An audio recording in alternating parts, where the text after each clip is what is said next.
walaupun tidak hanya ini saja, mungkin saudara-saudara sekalian juga beberapa kali sudah mendapatkan rilis dari kami setiap kali ada penindakan selalu kita berikan rilis, tetapi kali ini cukup luar biasa karena jumlahnya sangat banyak sekali sehingga kami merasa perlu untuk mengundang saudara-saudara sekalian.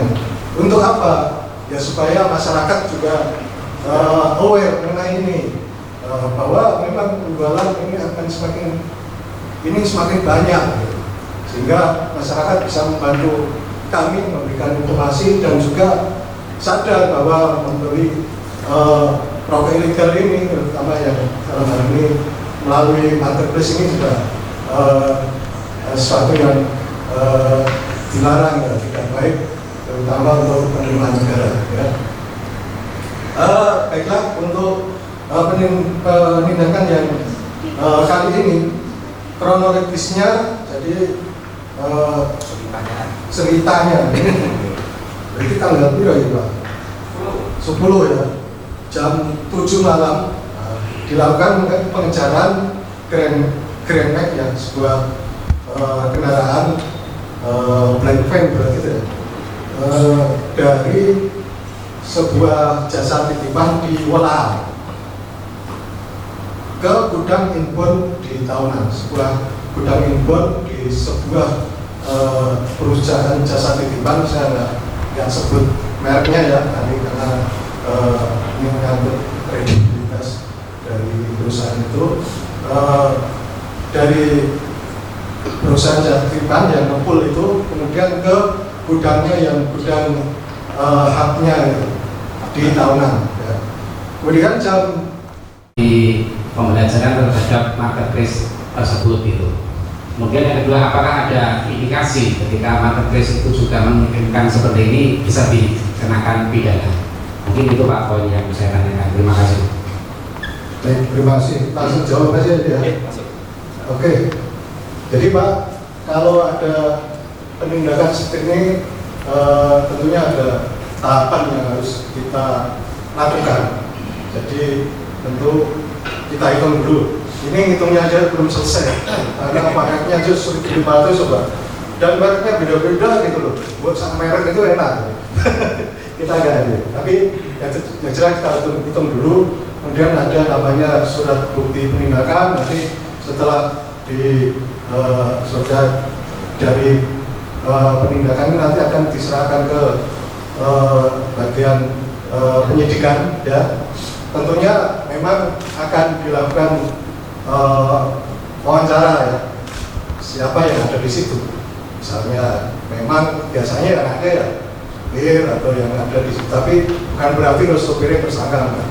Tapi yang jelas akan dilakukan permintaan keterangan karena tujuannya membuat terang sebuah peristiwa, kan gitu. Namanya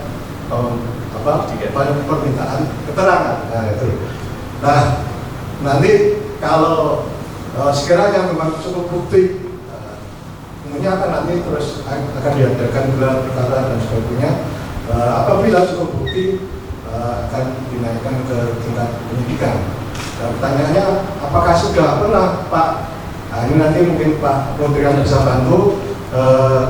Yang jelas, kalau memang cukup bukti dan tersangkanya ditemukan, atau kalau misalnya nggak ditemukan kita cari, kita sudah pernah melaksanakan ini terhadap yang jelas berapa kali, nanti Pak Nurwan akan menyampaikan. Terus upayanya untuk menanggulangi ini, ini memang PR kita bersama sebenarnya, tidak hanya Bea Cukai. Kita selain melakukan tindakan represif seperti ini, ya, tentunya tindakan represif ini juga ada tahapannya, baik pengumpulan informasi, ya, kemudian penindakan, kemudian penelitian, penyidikan dan sebagainya. Itu juga upaya represifnya, dan upaya ini juga selain kita laksanakan sendiri, juga kita menggandeng instansi terkait seperti aparat penegak hukum, polisi, kemudian kita juga di backup oleh TNI juga, oleh dengan kerjasama dengan kejaksaan, ya, apabila dia naik ke penyidikan. Kemudian kita juga melibatkan Satpol PP dalam rangka pengumpulan informasi. Ini kan kita berharap bahwa Satpol PP ini akan bekerja dengan baik, memberikan tambahan informasi bagi kita. Karena Satpol PP, Pemda itu mendapatkan kucuran dana yang cukup banyak dari DPA Jatim, sehingga kita berharap ini bisa membantu kita untuk memberikan informasi yang akurat. Dan tentunya pastinya juga masyarakat.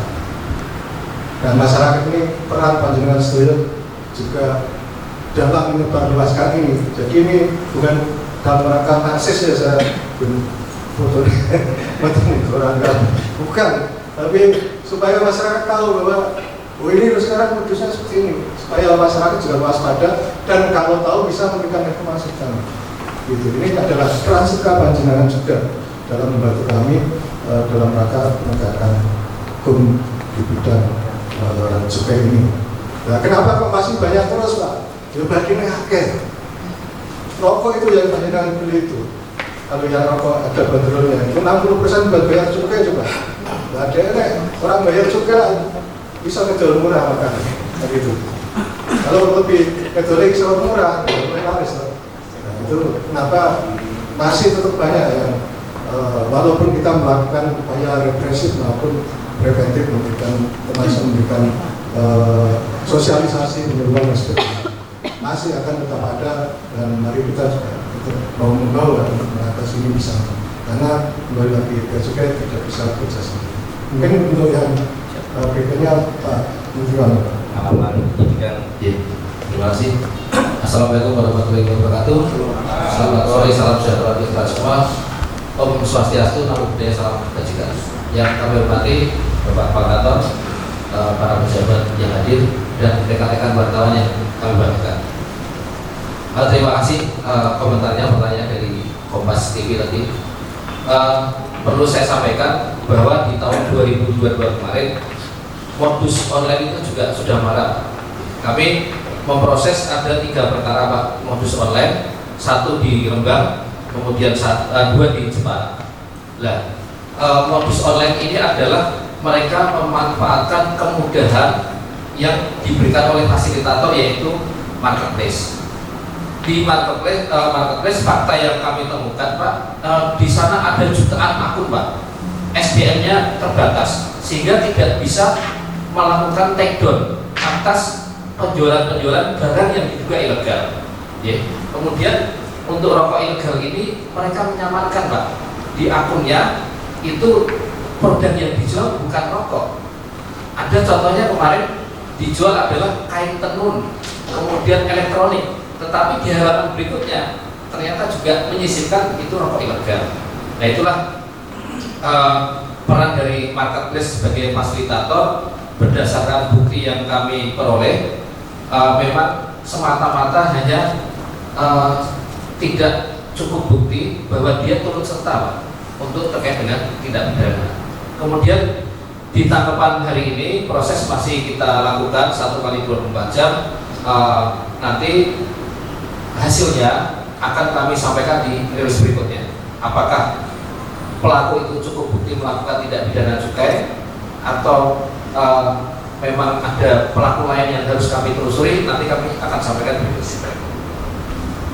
Mungkin itu komentar dari saya. Satu wilayah ya, punya satu lokasi atau dari beberapa lokasi ya? Untuk yang ini satu lokasi. Satu lokasi. Tindakannya dari yang dari Jepara itu kan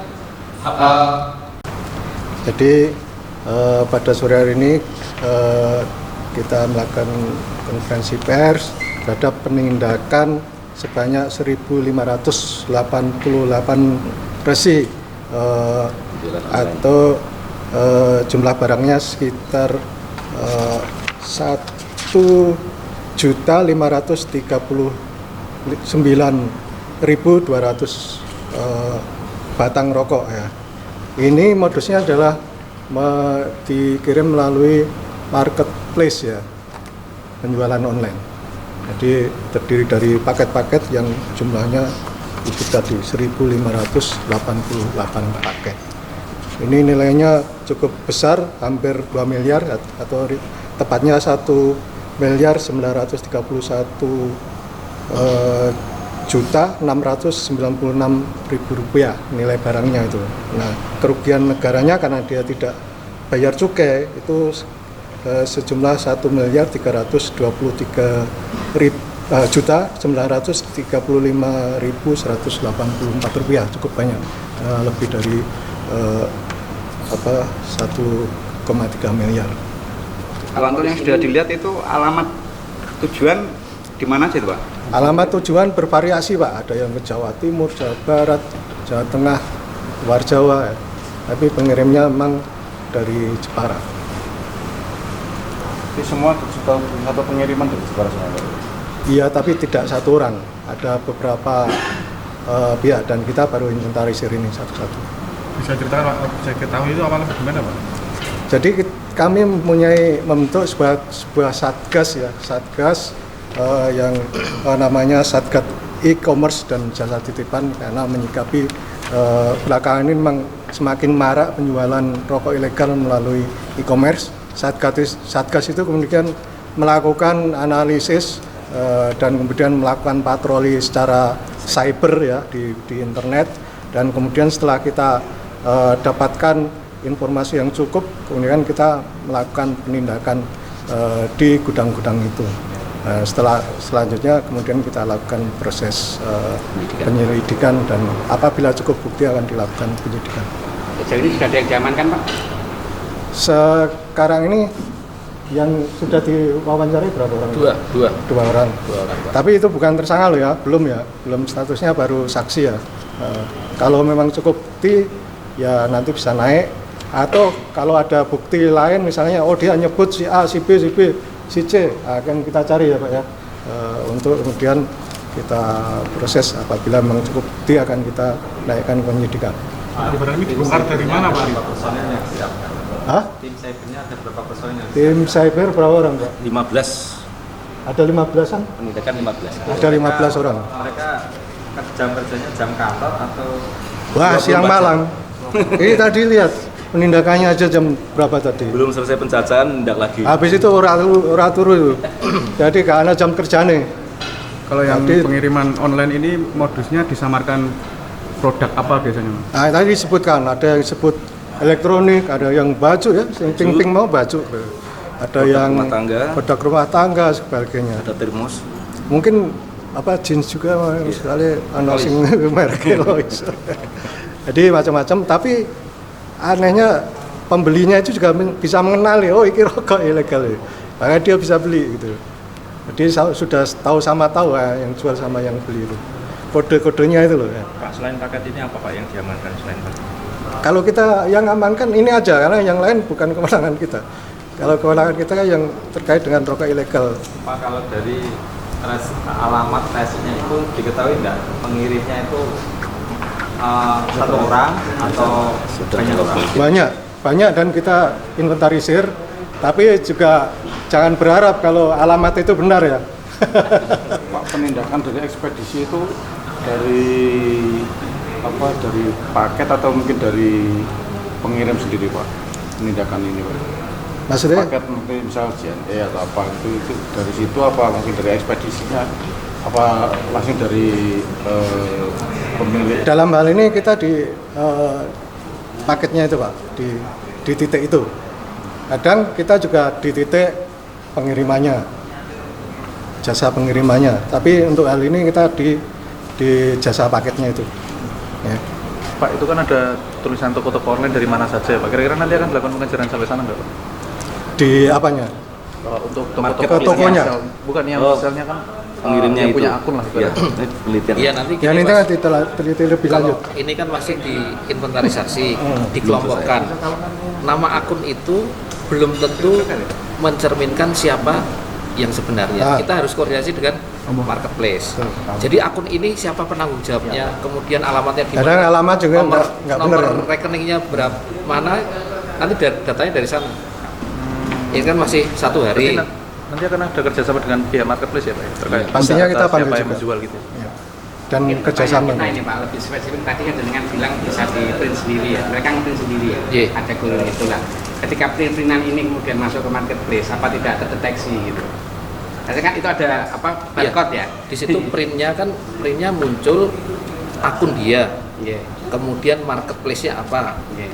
kemudian nama barangnya apa. Lah nama barangnya itu nggak ada rokok. Dan ini marketplace itu memberi fasilitas si pengirim itu bisa mencetak sendiri. Iya. Tinggal Jadi- klik saja. nyebutin barangnya apa sendiri, Jadi dia nggak perlu pergi ke sana, dia ngeprint sendiri. yang tahu penjual dan Nanti pembeli saja. marketplace. tinggal dia taruh di outlet itu di bawah. Nama barangnya dikabulkan, tapi alamatnya masih.